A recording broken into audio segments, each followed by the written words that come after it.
Praise the Lord. ஒரே ஒரு வசனத்தை கூட காண்பித்து கொடுக்கிறேன். சங்கீதம் 20வது அதிகாரம் 1வது வசனம்.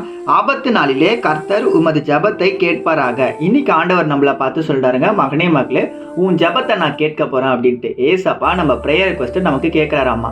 ஏசப்பாவே சொல்றாருங்க, ஆபத்து நாள்ல உன் ஜெபத்தை நான் கேட்பேன்ட்டு. அப்போ உன் லைஃப்ல மகனே மகளே ஆபத்து எப்பப்பெல்லாம் வருதோ அந்த ஆபத்தை குறித்து நீ கவலைப்படாத, நான் பாத்துக்கிறேன்னு சொல்லி இன்னைக்கு ஆண்டவர் நம்மள பார்த்தாங்க சொல்றாரு. இன்னைக்கு உங்க வாழ்க்கையை குறித்து ரொம்ப பயப்படுறீங்க தானே, உங்க எதிர்காலத்தை குறித்து பயப்படுறீங்க. என் வாழ்க்கை எப்படி இருக்குங்க, என் குடும்பம் எப்படி இருக்குங்க, என் வாழ்க்கை எப்படி அழிஞ்சு போயிடுமா, நான் முன்னேறவே மாட்டேன், எனக்கு கடன் பிரச்சனை இருக்குங்க, எனக்கு கல்யாணம் ஆகணுங்க, எனக்கு பண தேவைகள் இருக்குங்க, நான் வீடு கட்டப்பட வேண்டுங்க, எனக்கு ஒரு பைக் கிடைச்சா நல்லா இருக்குங்க, எதிர்பார்ப்பு தேவைகள் ஆயிரமா இருக்கு, அதெல்லாம் நிறைவேறுமாக மகனே மகளே, எல்லாமே நிறைவேறும். ஏசப்பா உனக்காக செய்ய போறேன்னு சொல்லி இன்னைக்கு ஆண்டவர் உங்களை பார்த்து தான் சொல்றாரு.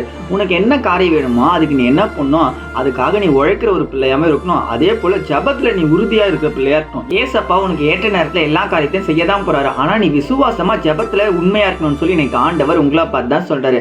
ஆபத்து நாளத்துல உன் ஜபத்தை நான் கேட்பேன் அப்படின்னா, உனக்கு ஜபத்தை நான் கேட்க போறேன் மகனே மகளே, நீ விசுவாசமா பிரேயர் பண்றது மட்டும் பண்ணுன்னு சொல்லி இன்னைக்கு ஆண்டவர் உங்களை பார்த்து தான் சொல்றாரு. விசுவாசமா பிரேயர் பண்ணுங்க, நிச்சயமா உங்க காரியங்கள் ஜெயமா மாறும். விசுவாசிக்கிறீங்கன்னா ஆமீன் போட்டுக்கோங்க. இதே போல வசனங்களுக்கு ஃபாலோ பண்ணிக்கோங்க. God bless you. ஆமென்.